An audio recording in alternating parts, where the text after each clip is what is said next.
Who is that? That was Leandra will be on shortly. All right, Kim and George. She's logging in now. So are we ready to go? Yes, George, we are. We have just one or two members who are still in the process of joining, but we have enough for a quorum.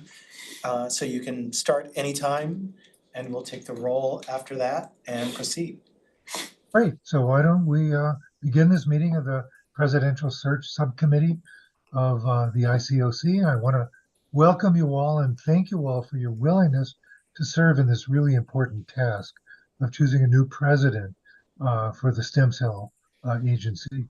This is going to be an important occupation of ours over the next several months. And again, I really want to thank all of you for your willingness to participate and to put in the time that's necessary for this. I think the first thing we should do is actually take the roll. So would you please read the roll? Okay, Mohammed Abusalam, Kim Barrett, Present.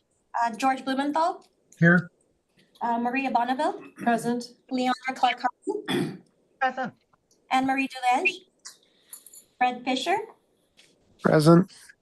Judy Gasson, Here. Tim Bassiani, Here. Steve Julesgard, Present. Joe Panetta. Here. Okay, back to you, George. Okay, great. Thank you. So our main job today is to talk about the key selection criteria. But before we get to that, I just want to bring up a couple of other things to take care of before we get to our main topic of the day. First, I want to talk a little bit about confidentiality. Over the course of our work over the next several months, we will be looking at files of applicants. We will be discussing those files all in closed session. And I want to make sure that everyone understands that we need to keep this process confidential. So although today's meeting is an open session and we won't discuss anything today that's confidential or needs to be held back, as we delve into discussing candidates and specific candidates, it's going to be really important to keep every aspect of that conversation confidential. And I know I can count on all of you to do that, but I just want to emphasize that it's really important for the efficacy of CERM as well as for the efficacy of our search process. We certainly don't want to lose potential candidates because of questions about confidentiality. So with that said, we can move on to the next issue unless anyone has any questions.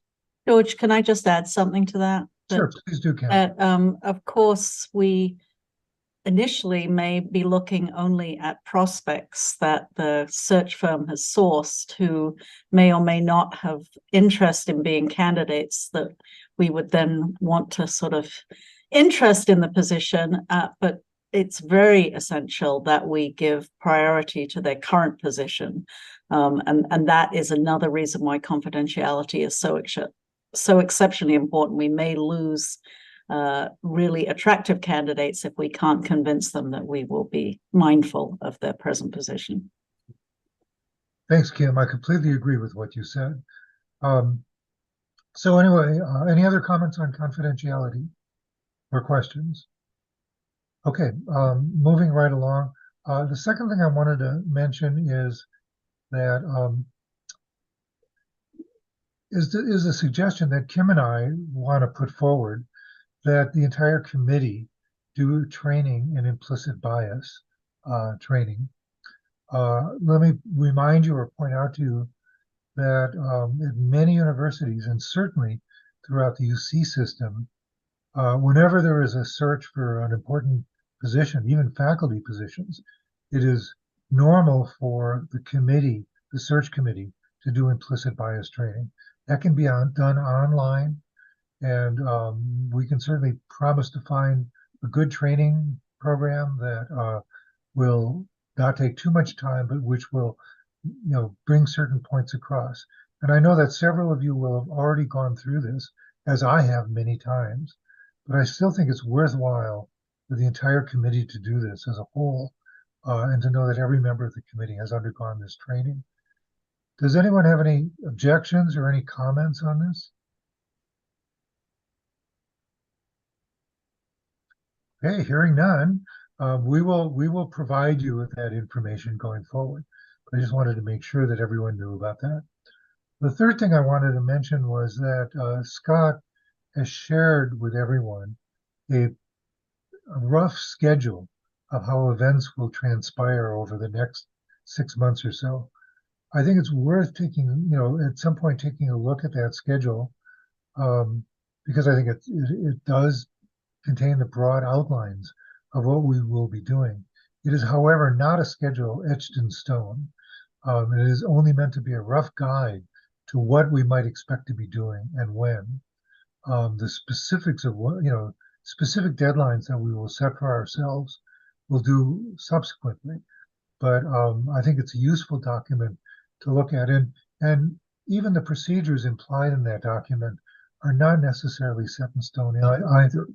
For example, one issue that we will need to discuss as a group is how we will handle screening of potential candidates or prospects for this position. To what extent are we going to allow the search firm to do some of the initial screening? To what extent do we want to do all of the screening or some of the screening ourselves? That's an issue we're going to have to decide. I don't think it's a decision we have to make today, because honestly, we don't know how many prospects and candidates we're going to be talking about. And I think how we make that decision may depend upon, what we're faced in terms of number of candidates and prospects. But it is something that we will need to decide. And that decision is not, for example, reflected on the schedule. So there are other things that may not be reflected on that schedule as well. Nonetheless, it is a good guesstimate of kind of where we'll be and when we'll be there. So any questions or comments on schedule? Okay, so moving right along to the main event. Our main job today is to look at the key criteria for the position of president. And just very briefly, what we did is Scott pulled out what we used in 2014 or 2013 for the president search, and showed it to Kim and me. And we identified several issues that were not present or not dealt with back in 2013 or 14. In particular, the one that struck out to me was the complete absence of any discussion of DEI or diversity or serving underserved populations in the state of California.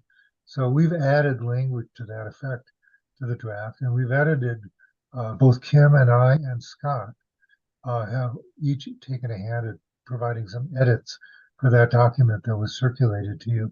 It is not yet cast in stone. We can certainly change it. And I know some people may have suggestions for how we might want to change it. I think, Steve, you may have had a suggestion, if I'm not mistaken, that you sent around.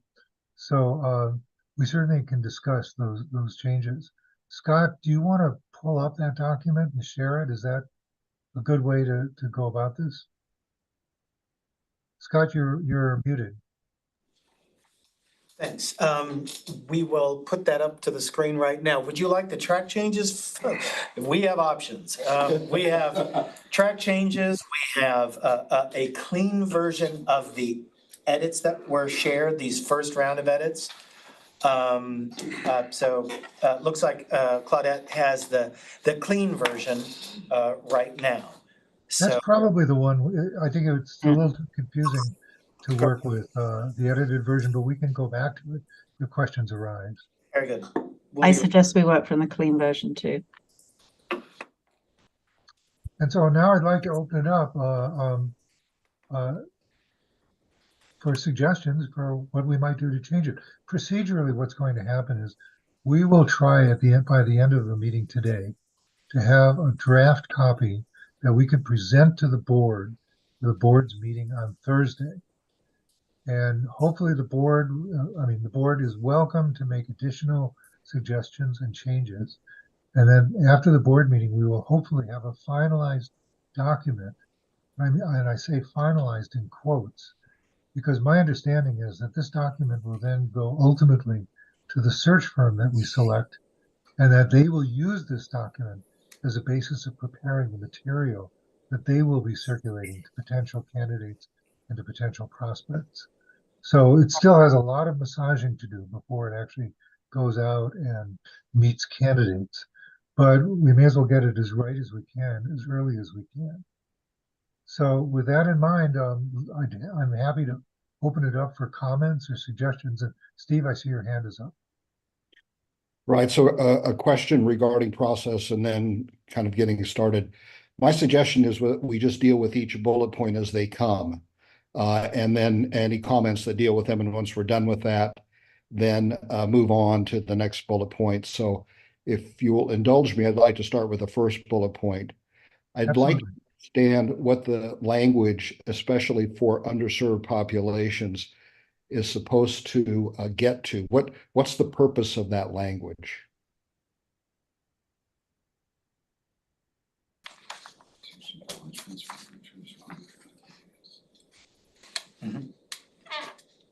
Well, I think the purpose of that language is simply to call out underserved populations as a group that we want to make sure that we don't ignore. Well, then maybe we say including as opposed to especially. Let me make 2 points. The first Sure. is that nowhere in Proposition 14 is there a call to specialize work regarding underserved populations. Certainly there are things like the neurological area which have been designated as such, but we don't see underserved populations showing up in Prop 14. The second point is that the board has never made a determination that we want to focus especially on underserved populations. So I feel a little uncomfortable calling them out as calling them out specially. And I completely agree with including, but I'm a little reluctant to have us focus on that as an important part of the mandate of the president. Well, I think you make a good point. I'm fine with including. Does anyone else have any comments on that? I do. This is Leandra. I think it's important to call out. I don't think that it runs afoul to the mandate or the mission. This word change isn't, especially problematic for me. I think the neuro disorders, I think we need to think broadly when we think underserved populations. And I think that the language, maybe some folks immediately think race,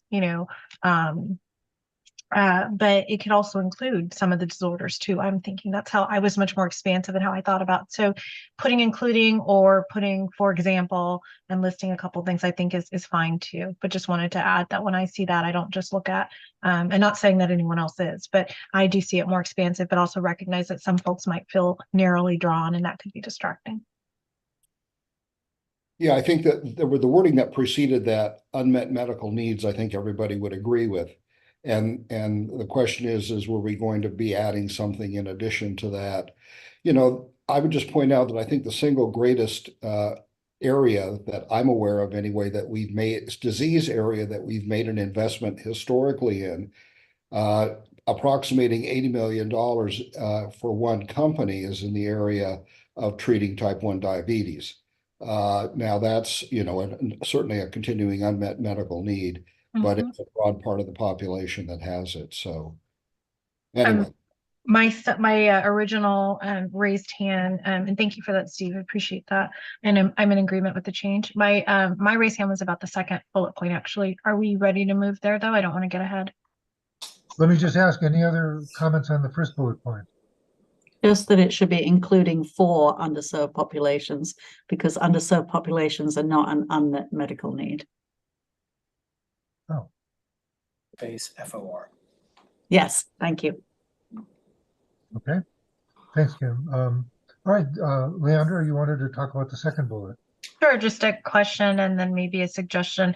And I heard that this was taken from prior language. Was the 100 million, figure used when originally? Because I don't know that was the criteria of the prior executive. I'm just curious. It was the original from 2014. It was. Okay. It was not. It was not. Okay, I'm sorry. You guys are breaking up a little bit. It was not. Okay. Correct. This is just sort of placeholder if you want to put some parameters. Yeah, I appreciate that. And the only concern I have is that there are executives who have done tremendous work, and maybe the actual, amount of money in the budget wasn't 100 million, maybe it was 70, maybe it was 58, maybe it was 69. I wonder if we want to instead say, I'm good with X number of employees, because I think what that demonstrates is that we want someone that's able to supervise and lead large groups and numbers of employees for large organizations. But the $1 million thing, it seems $100 million. Maybe we want to say what CERM is, right? And say a capacity or capability of leading an organization such as CERM at this, or maybe has experience with larger, but putting an exact dollar amount, I think that might limit us unnecessarily, because there might be a fantastic person whose, organization isn't quite at the $100 million mark. I hope that makes sense. If I could add there, Leandra, I think that's why we had the X's there, because this was very much a point of discussion. Okay. But we also should look at all of these criteria and bullet points in the context of the first thing that says is some combination of the following. So it's highly unlikely that we will find a candidate that hits every single bullet point on this list. And maybe they partially hit some or don't hit them at all. That doesn't mean that they would be disqualified. I appreciate that suggestion. I think that makes sense. Thank you. So are we suggesting keeping those numbers, or are we suggesting trying to eliminate the numbers and simply talking about a substantial budget and an organization, and a significantly sized organization? Yeah, I'd eliminate the numbers. Let's say what we mean. If CERM is this many millions of dollars, we should be asking that we have somebody that meets the caliber to be able to lead an organization of that size and basically deal with that budget, right?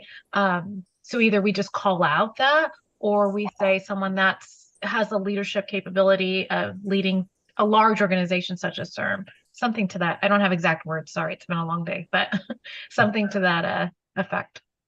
George, can I make a few points? Yeah, absolutely. So let's just start with, and I'm going to follow in LaRonda's footsteps here. So let's start with the money part of this. So CERM actually has two budgets. It has an administrative budget. That's the one that covers all the employees, et cetera, which is, typical in an organization, of about $29 million for this fiscal year, 23-24. Separate and apart from that, it has about a $500 million budget that covers research work. These are all the grants that we make, et cetera, that the board makes. So this budget number is, it's difficult because we really work with two different budgets, and and I don't know what to make of trying to put a number to it because of the way it's divided up. So what we said, we didn't actually give it in the first go around back in 2013 when we put this together. We didn't indicate a budgetary size. But I do think, fiscal responsibility for significant sums of money during the budgeting process or something to that effect that's more subjective rather than objective, as this might be a better way to go.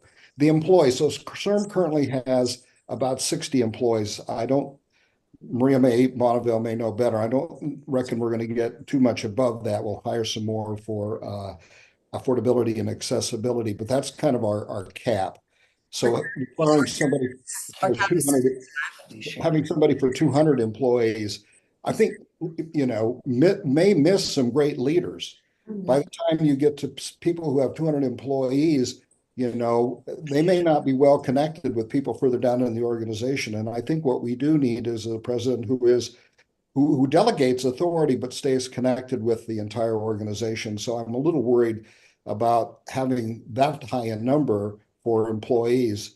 There are a lot of companies out there, young companies with, who have really great CEOs, have nowhere near that number of employees.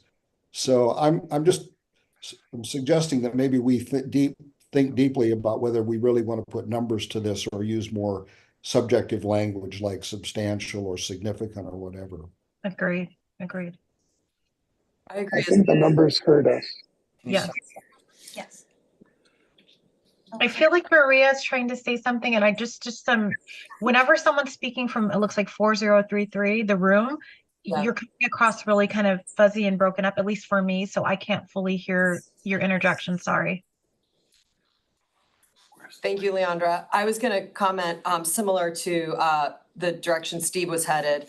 I think, if these numbers are meant to represent, sort of an ability to budget, well, and to interact and sort of a surrogate for leadership qualities. I think those are the things that we should call out, because I don't think that these numbers necessarily represent what we're trying to get at.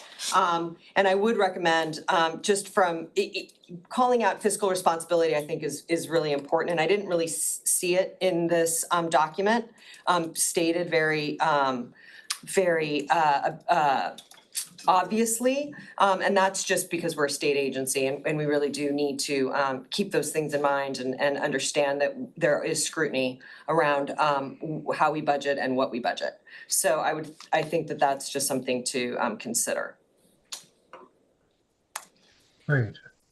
I see you made it workforce similar to that of CERM. Why don't we say comparable instead of similar? Because we may not get someone with a similar number, but in terms of complexity, comparable might be more inclusive. And is there consensus? Forgive me, I was trying to multitask here to, I believe, Steve's point about the budgets, that we have a research budget versus an admin budget, and we can call that out specifically here with an edit to it. Yeah, I was going to speak to that as well, actually, to say both administrative and programmatic budgets.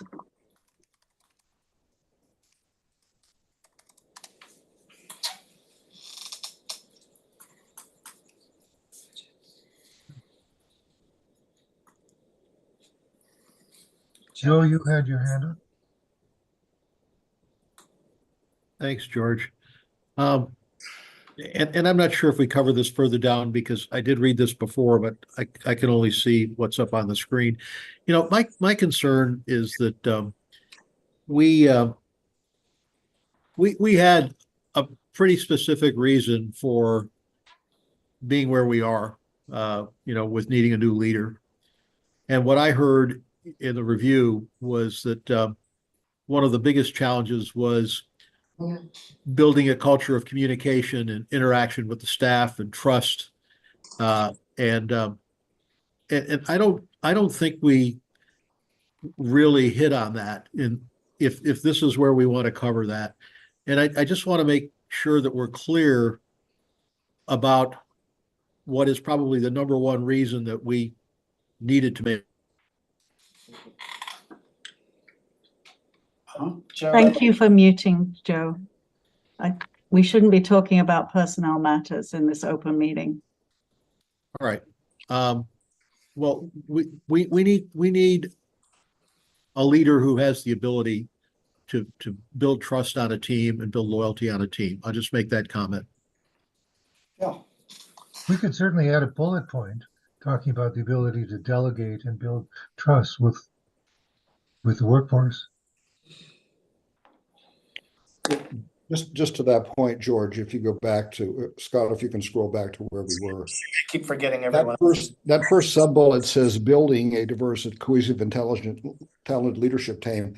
I would say building and retaining a diverse, cohesive, and talented leadership team. I'm trying to get a bit at, Joe's ultimate concern is that you want a leader that's, that's a good leader from an HR point of view, that has the ability to lead a group of people who are willingly follow them.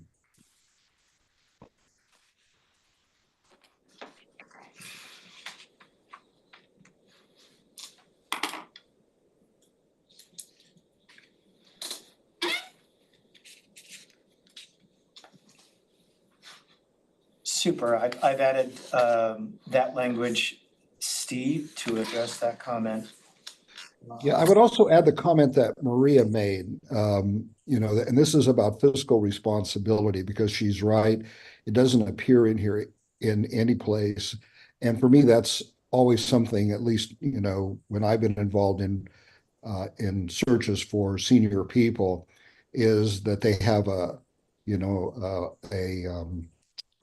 an experience with fiscal management, responsible fiscal management.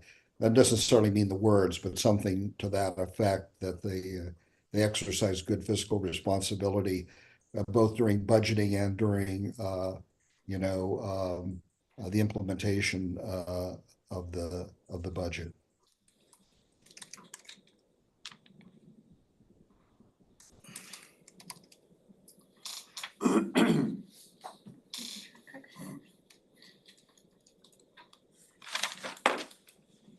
I'll wordsmith some of that, but I've made the note there for that entry. Yeah, that's perfect. Just whatever you come up with. You're good on the fly. Thank you. Yeah, I think that's good.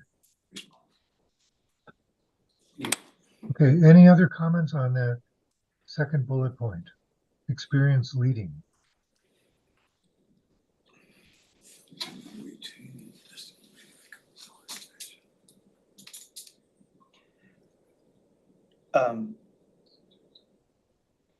I know that, sorry, this is Scott, just jumping in here. I know that it was in some of the communications with folks, in certainly in the transmittal of the draft, is this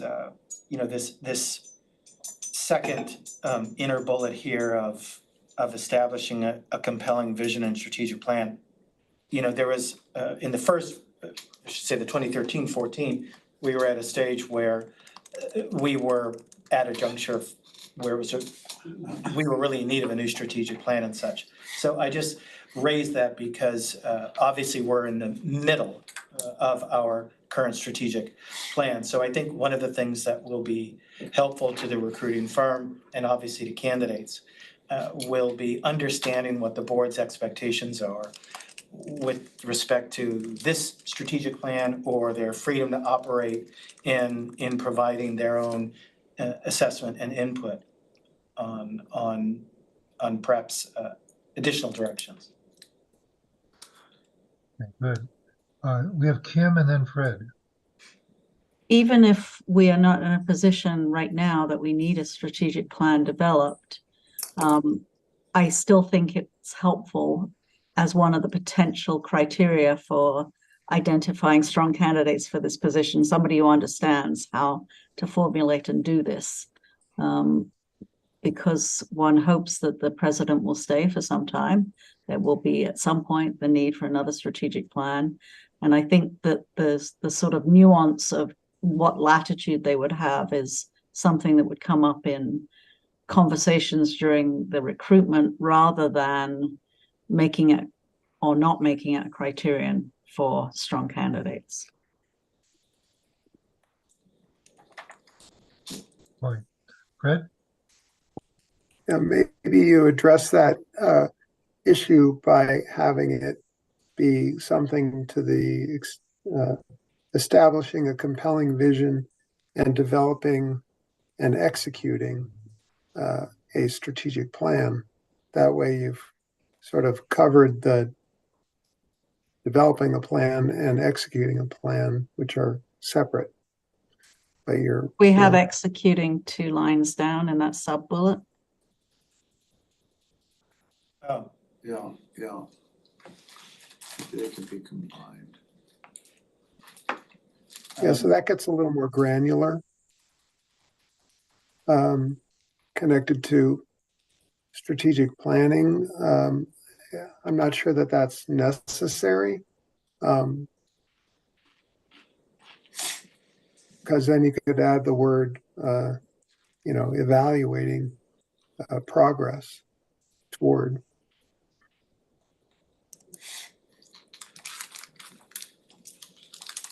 something like that, Fred? Yes.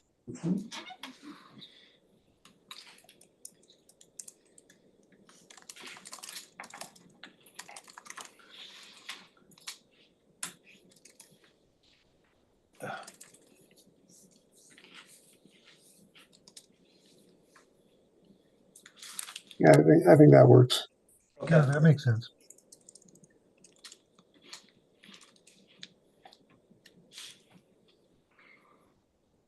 Any other other comments on this bullet point?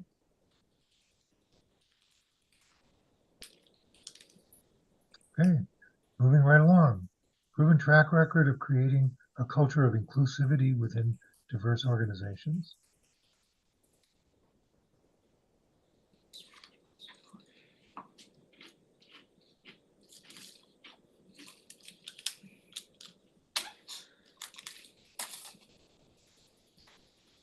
Any concerns?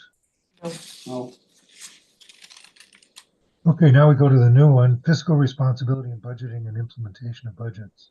We probably want to reword that. Thanks, George. Thank you. I, Yes. I have a question. I couldn't quite get to my raise hand and all the rest. Sure. I'm not sure I understand. So we're looking for this bullet-proven track record, creating culture of inclusivity within diverse organizations. What? I'm not.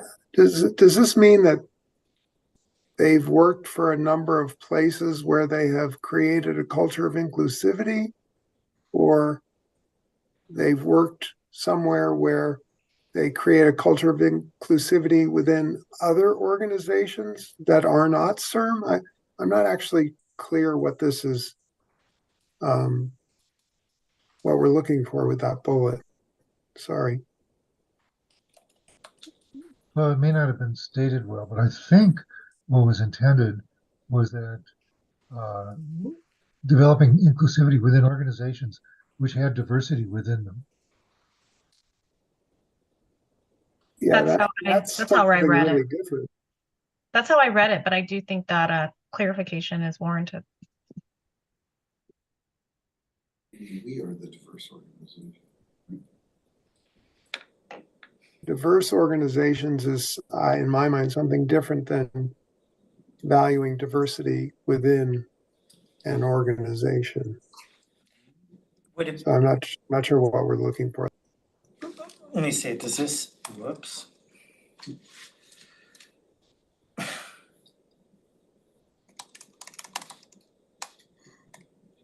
Does, Within an organization? Mhm.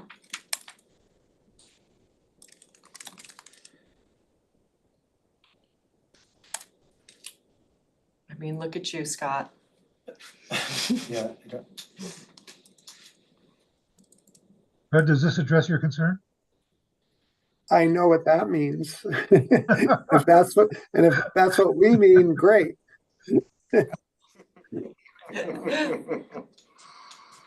yeah. Okay, good. Thank you for that. Mhm. The vagaries of the English language.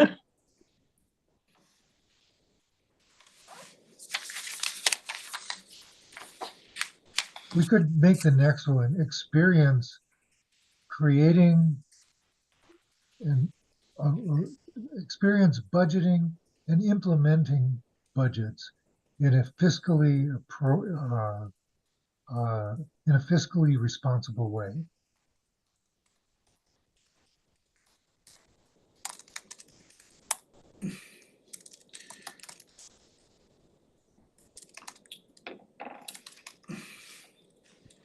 Good.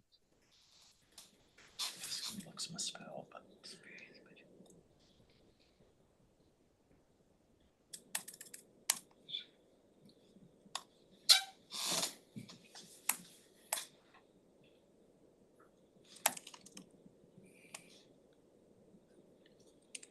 Is that okay with people?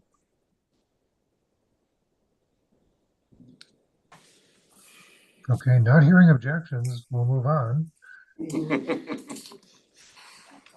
Next one is doctoral degree in science or medicine.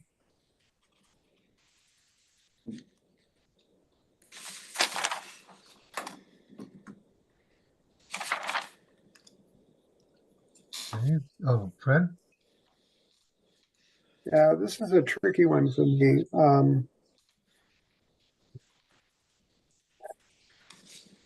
Because I'm not sure. I think an advanced degree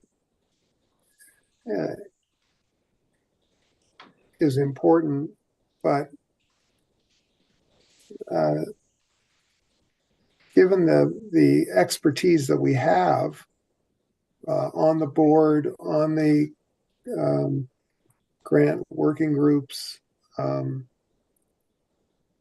and among the staff,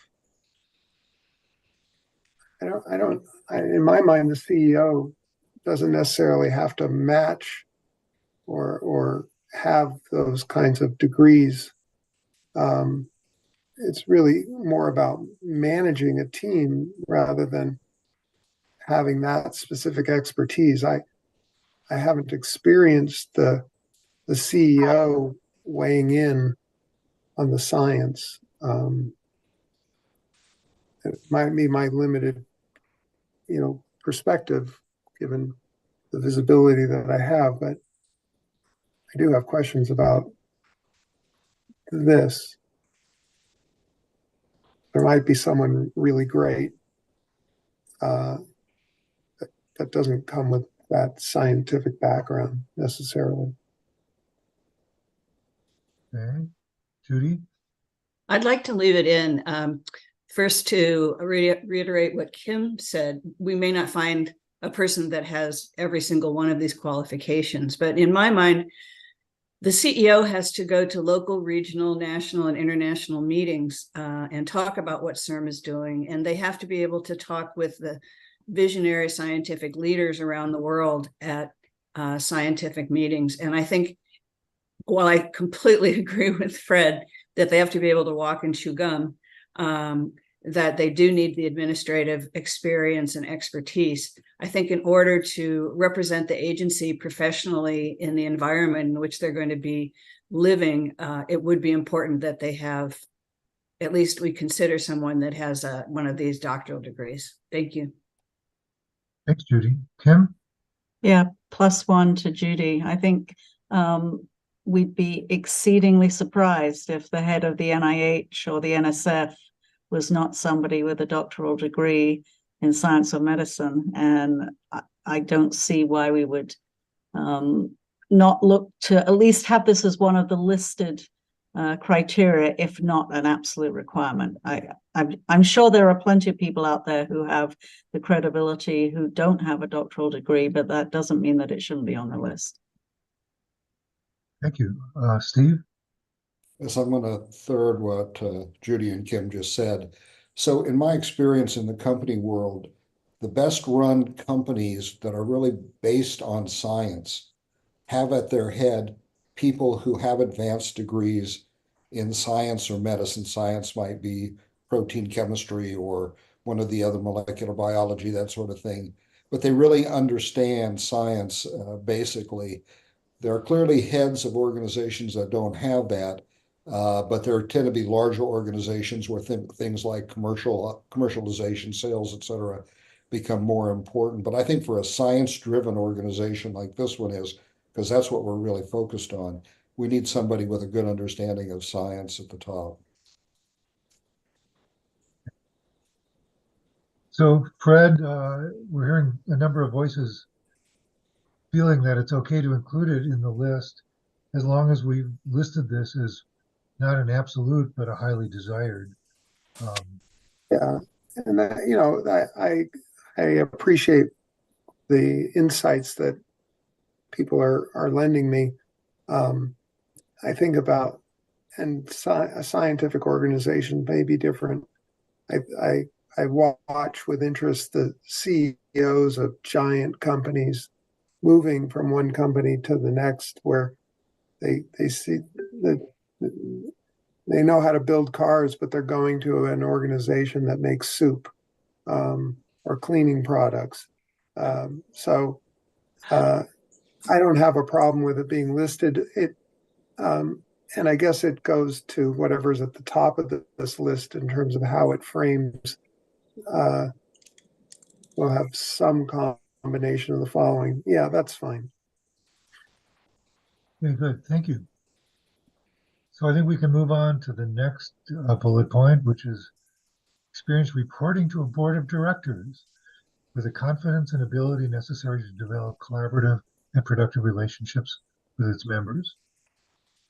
Steve? Yes, can you scroll down just a little bit more, Scott? Mhm. So hold it there. So the last bullet point is duplicative of the bullet point we're just on. So we're on the bullet point right below doctoral degree. Read that, and then read the very last bullet point. They have duplicative language except With the leadership. added with the leadership of the board. So that's so. Well, yeah, we can cross that out. But there were two thoughts being expressed at the end of that sentence. One was with its members, and the other is with the leadership of the board. And so the question is, well, the Scott, within the members is the leadership of the board. So the question is do we want to have a collaborative and productive relationship with each of the members, or more the leadership of the board, which is going to be Vito and Maria and probably the heads of the committees, and that sort of thing. I don't know. 35 people to have develop and productive relationships with is an awesome task.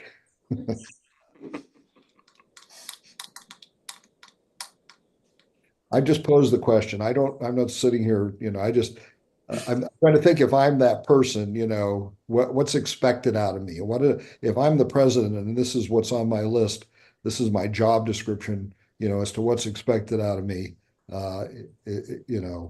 This is because I've got to manage a whole bunch of people underneath me. I've got a whole staff to manage, et cetera. And now if I have to have a collaborative and productive relationship with each and every member of the board, I'm going to have to be working some pretty long hours. But one possibility, Steve, would be to change it to productive relationship with the board and its leadership. So the board Yeah, is. I like that. Yeah, so that's a little less specific, right? And I'd emphasize that the leadership is important because we do have this unusual governance situation where we have full-time and paid chair and vice chair of the board and president of the organization. So Right. that's a particularly important relationship. Kim, you got a comment? Sorry to be a broken record, but I just want to emphasize yet again, this is not a job description. This is some desirable attributes of which a candidate may have some or unlikely all, and hopefully many.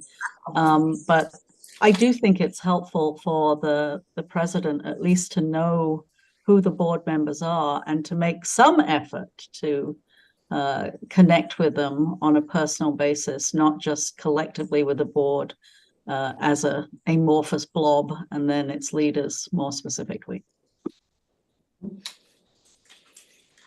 Yeah, I think that's board size dependent, so.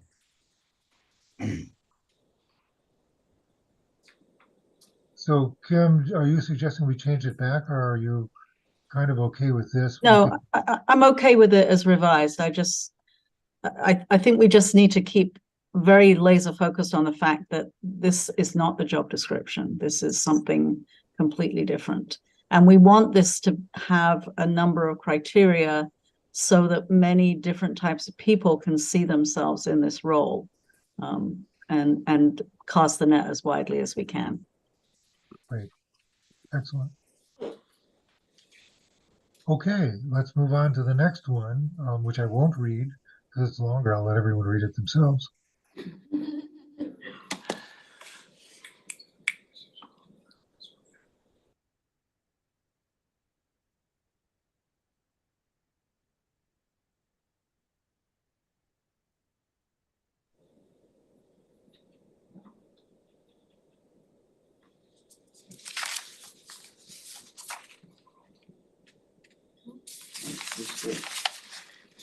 I have a question.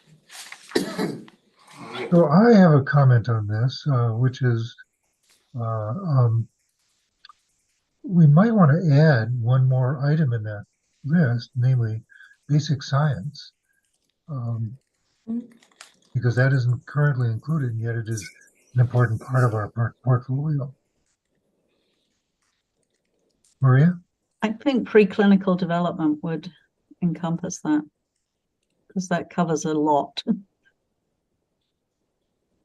Okay, I was also gonna mention basic research, so thank you, Kim, for pointing that out. I also wondered, is this language, enough to include the, access and affordability, journey that we are about to embark on? And having, an understanding of how complicated it is and some knowledge around it. That could be, I mean, again, this person doesn't have to have all the experience. We have plenty of people in the organization that have experience in so many of these areas. So I think back to your point, Kim and George, having someone who has, finding someone who has all this experience is not going, is that's not feasible. So we will at some point have to prioritize which ones are the most important to us, understanding that we have wonderfully capable people internally. I do want to highlight access and affordability in some fashion, in these criteria, not as a must-have, but just as an understanding that this is important to us. great, okay, I think we agree. Isn't that actually discussed later, or I think it may, Is it? well, I'm not sure because I can't see it at the moment, the whole document, but I thought it was in there. Okay. But let's hold that thought, because if I'm wrong, I think you're right, we should put it in. Steve? Yes, so just on the point, two things about the point that Maria was making. The first is, what do those words access and affordability mean? What are they, what do they mean to CERM, and what do they mean generally speaking? Because I think for us, they may have a very specific meaning that may differ from what happens in the industry, generally speaking. And as the second point is as you'll note, this is a very broad list, everything from preclinical development, basically to getting something approved and then getting it paid for. And that's a very broad understanding. I think it was Voltaire, if I paraphrase what he said, is, don't let the perfect be the enemy of the good. Yes. So this goes back to the combination of the following. More we load on things, the question is do people get discouraged after they read that these are what we're looking at and say, Jesus, I don't measure up, there are things that are on this list that I don't have. And, once they've read the job description, the key selection criteria, kind of walk away from the process. I don't want that to happen. So I'd be careful to add too many more things to it. Good point, thank you.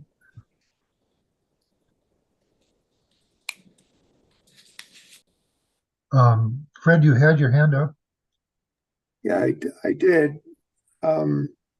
Steve covered some of it, but in my mind, reimbursement considerations is such a broad and vague notion that one might assume it includes issues around access and affordability. One might not, but certainly that's what I think about when I think about reimbursement considerations. Okay.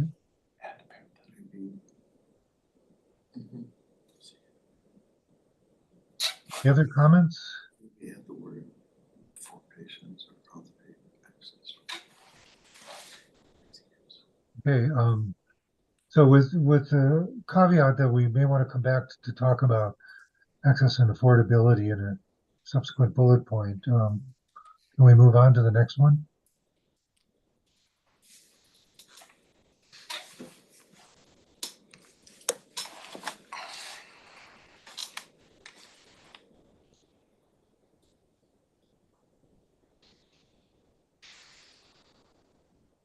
Steve? Yeah, I'm sorry, I keep interjecting here, but I'm having a hard time understanding exactly what we're getting at with this. So just, what things are we doing that the president, this would be important for a president to understand and have experience with. I'm at a loss right now. George, maybe I can jump in. I think, if I recall, that the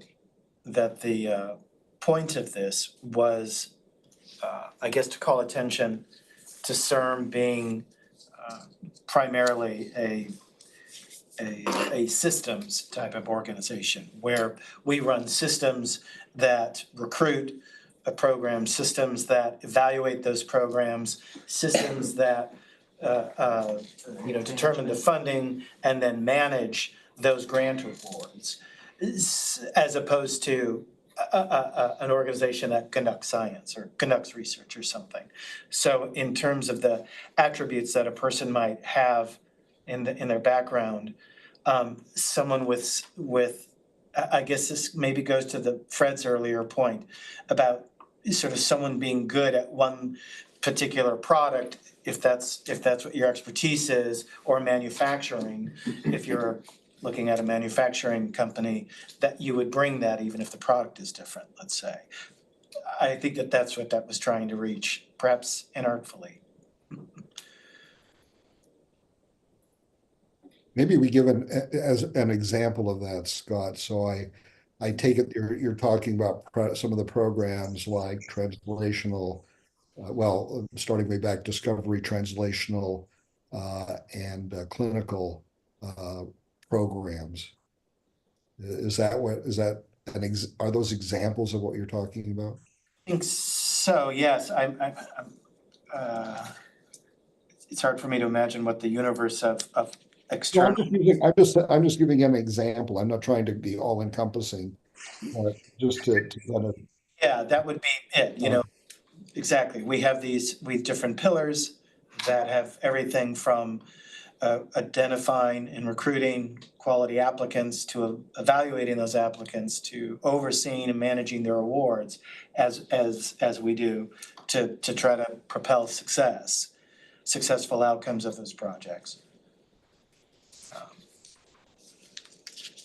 Yeah, I mean, my only point is when you read this, it should tell you what it is, I think one of the purposes of this is to tell you what it is that what it is that you're looking for in that person more as specifically as possible.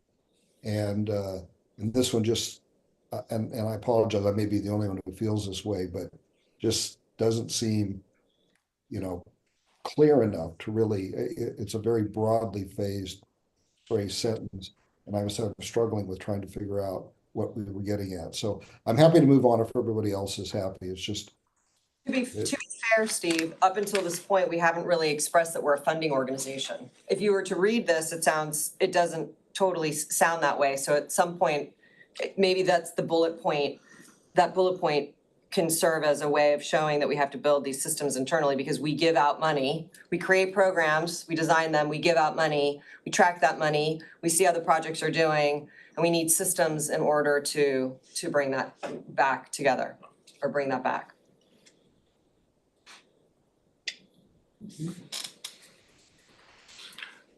Fred? I was going to suggest that maybe part of the challenge, maybe this will help Steve, is that this sentence starts out talking about one thing, running and improving systems that are designed to evaluate and approve. And then we get into conducting large multi-year projects or programs. So we start out talking about improving systems designed to evaluate and improve, and then we pivot to managing large multi-year projects or programs. So it's kind of two things mashed up into one, the way I read it. It makes a pivot after the maybe evaluate or maybe approve, but now we shift into conducting. So we're improving systems that are designed to do two different things. Can I offer maybe some edits to maybe some clarifying comments with that? Is that Yes, appropriate? please. So as I hear, Fred and others, I too, I can see where that could be confusing. And so I wonder if it's really about, and I may be off here, but is it about attracting a leader that has the ability to oversee and lead staff who are able to design an evaluation process for programs and projects? Because that more speaks to the characteristics of a leader, and not only being able to have some experience in doing that, but also overseeing staff, because the truth is that that person at that executive level is not going to be, I don't think, down in the details. It's really the staff that are designing, that are exacting really those processes and that evaluation process for the projects and programs of CERM. So I just want to throw that out there, and just maybe that lands well, maybe that fits well, maybe it doesn't, but just wondering if that's helpful at all.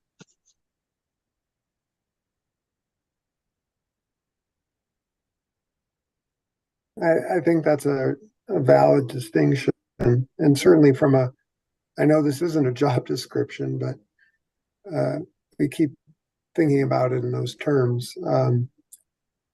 This really is, yeah, it's about supporting staff in the oversight of these systems. And the execution as well. So staff should be able to design, execute, and there should be a leader that's able to oversee that, course correct. Like those are the types of things that I think of when I think about that leader of CERM in that role. If you all meant something else by this, please do share. I'm just not sure what you mean by that. I don't know if you're actually trying to say you want a leader who is going to actually do that work. It would seem to me that you have such talented folks that they would be equipped to do that with the right types of leadership and support, but. So we're really talking about experience in overseeing an organization that evaluates, approves, and conducts large multi-year projects or Right. programs. So it's overseeing an organization. Or a team, or whatever the language needs to be. But thank you.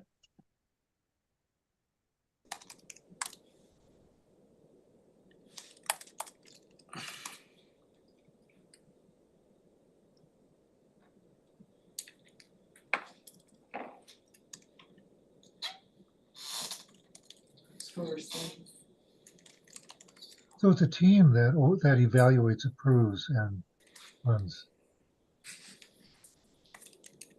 Yeah, unless this was getting at some concern. Right. That's what I was trying to say. Like, is there something else you're getting at? Because like this almost suggests that there's a concern about that our current process isn't running right, and we need somebody who can fix it.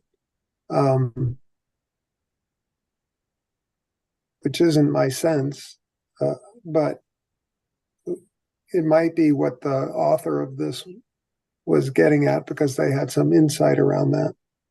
or it's running well and we just need someone to continue to be able to maintain that because it's an important aspect of the work of CERM. Well, it talks about specifically improving the systems, which makes me wonder whether someone was suggesting that the systems that we have need improvement. I think all systems constantly I was going to say that. benefit from improvement. Innovation. So let me suggest that we could just make it experience in overseeing an organization or team that evaluates, approves, and conducts large multi-year, and so on. That way we can take out the words improving systems. I think it is though important. I think this does get to the heart of the fact that we are, again, we're a grant-making organization, and all of those systems are important to function and run smoothly.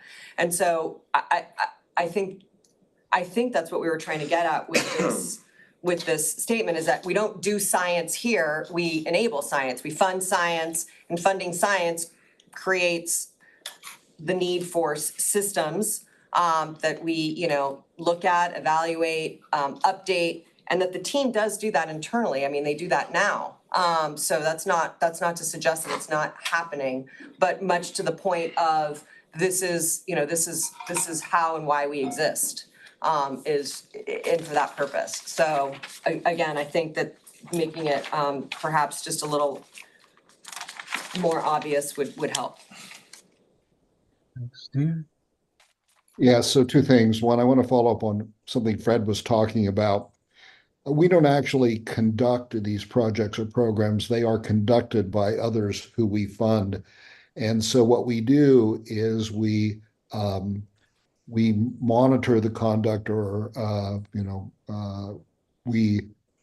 we're associated with the conduct, but we really don't conduct them ourselves. All right. It's our goal to kind of make sure they're being conducted in the way that they were applied for.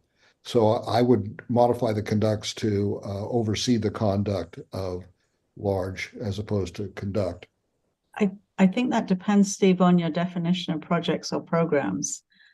Certainly, we conduct programs that are designed to select and fund people to do the science, but the actual design and the concept and all of the pieces that go into the evaluation is itself a program or a project.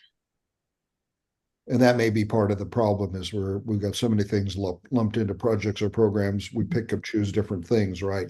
Because I think about all the ones that we fund with the $500 million, the funding that we have, and we don't do any of those that we approve. Somebody else is doing them. We approve giving them money to do them. This is, Maria's point about what we really are as an organization. Anyway, I don't know if we want to wordsmith this to death, but I still think there's some vagary there. But Maria makes another point, which isn't really in here anywhere, and which is, do we want to have a bullet point that says understand the mission and objective of CIRM and Proposition 14? Do we want to have that as a criteria that people really, before we spend time with them or before they sign up, that they have a good understanding of this organization and what it does and what its mandate is from the public who passed Proposition 14? I just asked that as a question because I think that's something we need to consider.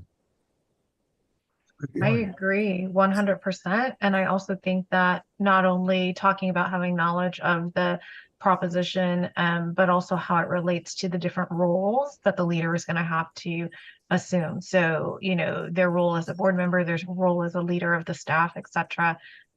Making sure that mission is accomplished through all of the work and all of the different levels.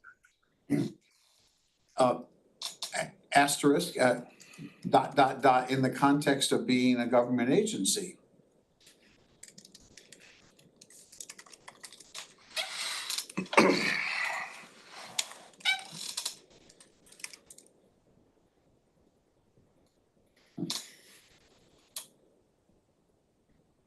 Yeah, and to add to Vito's words, Scott, and being, set forth in Proposition 14 and incumbent in being a state agency.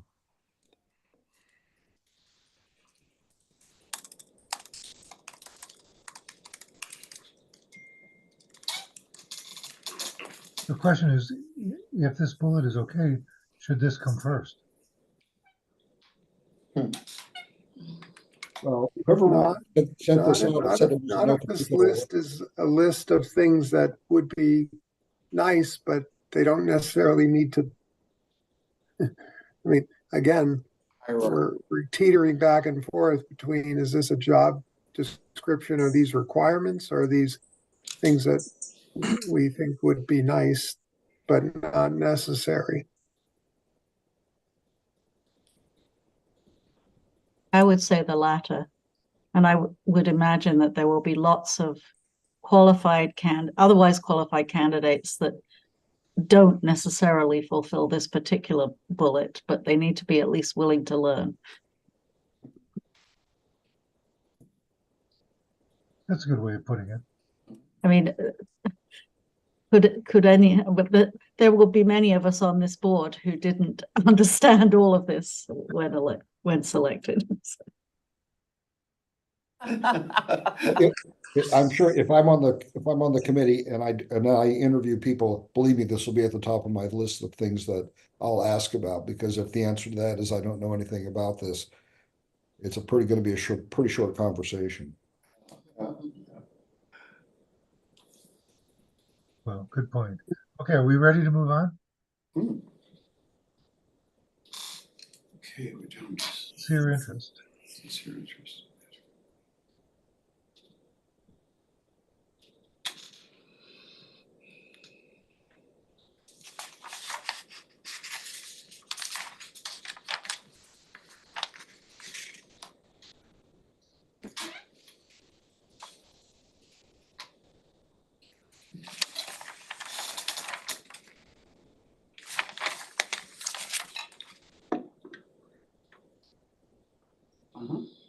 George? Yeah. Yes. Sorry, there's my hand. Yeah, I in both this one and the following one, we use the term all stakeholders, which is a pretty broad term. And I always get a little worried when you include something that has everybody in it. And my preference would be to use the word with important stakeholders in both places, as opposed to all, and allow some discretion. I completely agree with you.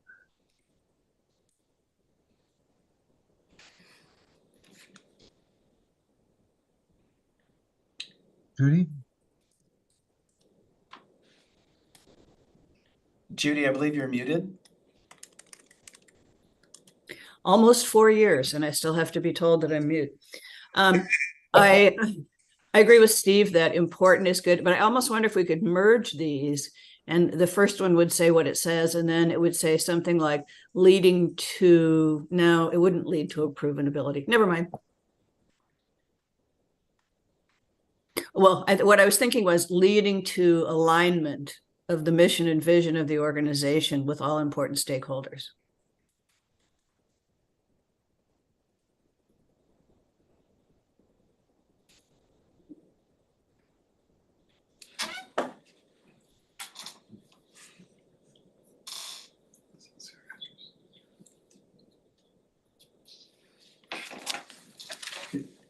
Well, one advantage of that is I'm a little bit uncomfortable with a proven ability to create alignment of the organization.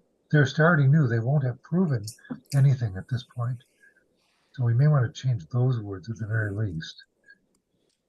Does that address that, George? I just changed that to. Oh, okay. I agree, it does suggest somehow that. Yes. Well, that does address my concern. Okay.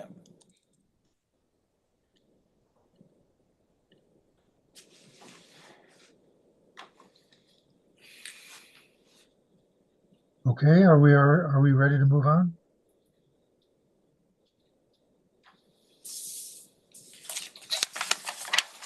Okay, let's move on. So the next one is the strategic leadership abilities. And these, let me remind you, fall under the critical competencies for success. So this is now taking on a more important role in the job description. And George, just for the benefit of the group, I would point out that the remainder of the document is as was approved in 2013-14. The change here that we've had is this new paragraph regarding DEI. So the language that you see here in the remainder, other than that paragraph, is untouched from 2014. Right, thank you, Scott.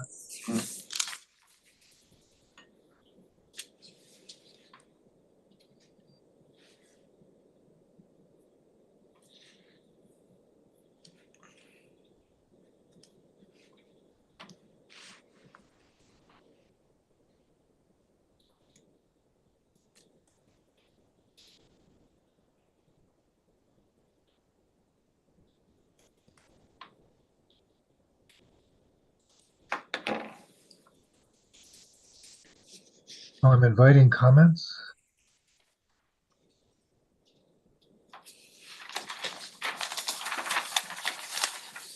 George, I have a comment. I just can't figure out how to get my hand raised here. Okay. I'm working on two computers and one seems to have taken over the other. It's the second to the last sentence. No, I meant this, demonstrating their ability to achieve. It's the last sentence. And it says the successful candidate will have a record of demonstrating their ability to achieve this mission. And if you back it up, the mission is all people in California, regardless of their background, deserve equal access to the benefits of regenerative medicine. So that's a very desirable but huge mission, and the ability to achieve that mission is a work in progress for anybody. Maybe promote the mission, is that better? Yeah, I think that works much better, Leandra. I would certainly Yeah. say. Or likely ability to achieve this mission. Right, or promote it, yeah.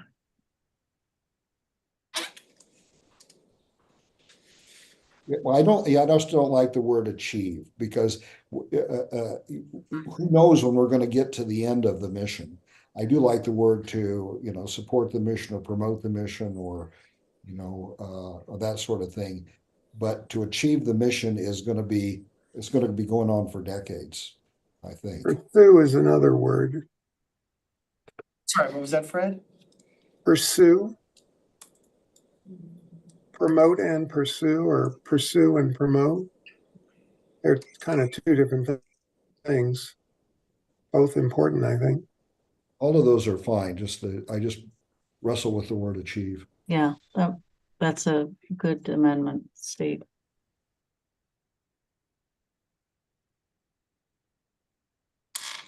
So Maria, this was the paragraph I was thinking of when I said that there was something about affordability, and it isn't explicitly mentioned here.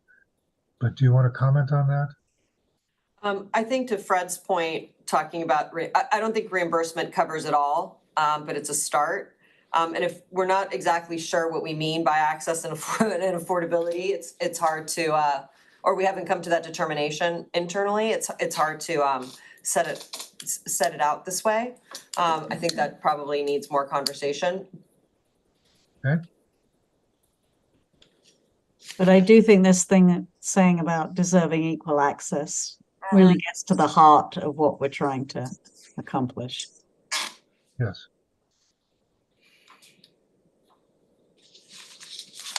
Any more comments on this paragraph? Okay, we'll move on to the next one.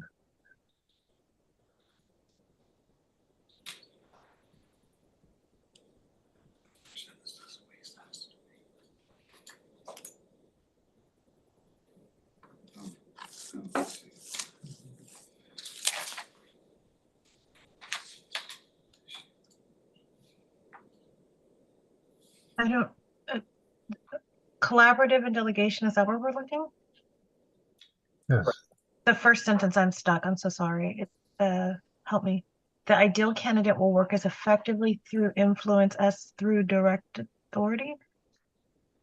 I know it's late in the day, but that's just not, is that a sentence? Yeah. People will want to follow you rather than just because you're the boss.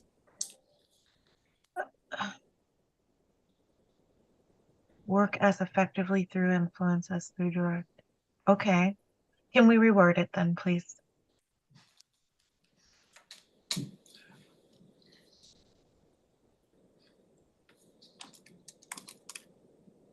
That sentence does sound like it was written by a search firm.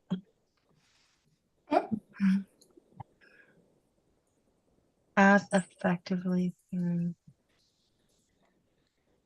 Leandra, I just asked Maria what that first sentence meant quietly over here. Okay, thank you, because I'm like, I'm sorry, it doesn't compute for me and it is late, but what is it that we're trying to say here? I think we're trying to say basically that there are two ways of working. One is influencing the others, and the other is sometime imposing your direct authority. And essentially, you've got to be able to work effectively influencing people, which is sometimes more difficult than the direct authority. Well, can we just say that? Can we just say that we're looking for someone that has the ability to, lead in the ways in which Steve explained, which was much more straightforward to me. So we're looking for someone who has the skills to be an influencer or lead by example, I think is really what we're getting at. Let's see. Direct authority. And we're looking for someone who's able to delegate as well. I mean, to me, these are kind of common sense leadership things. So,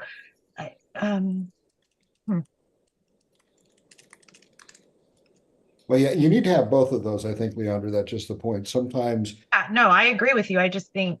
somehow we just need to break this up so that it makes, Mhm. yes, we're really looking for two skill sets, people who can. Exactly.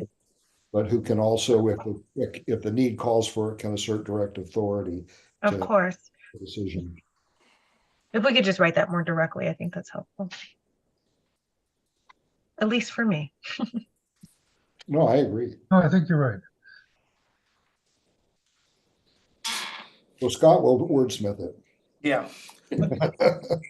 Nothing like 20 sets of eyes staring down my We could say have the skills pressure.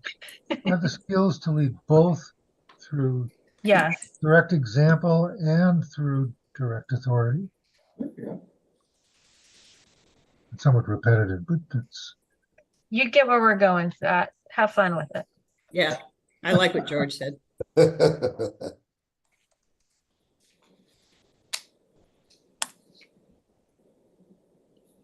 I'll continue to work. Don't let me slow down the Okay. process here.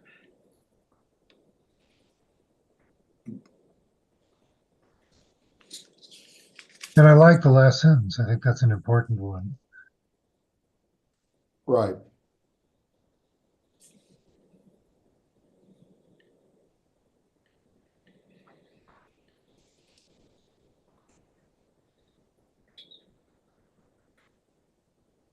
Any other comments on this bullet? Okay, let's move on to the next one. Team leadership abilities.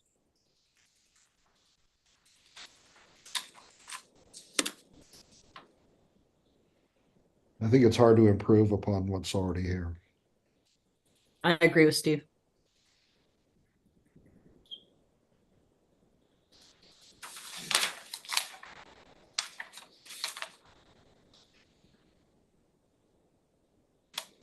Next. Okay, shall we move on to Yes. other personal characteristics?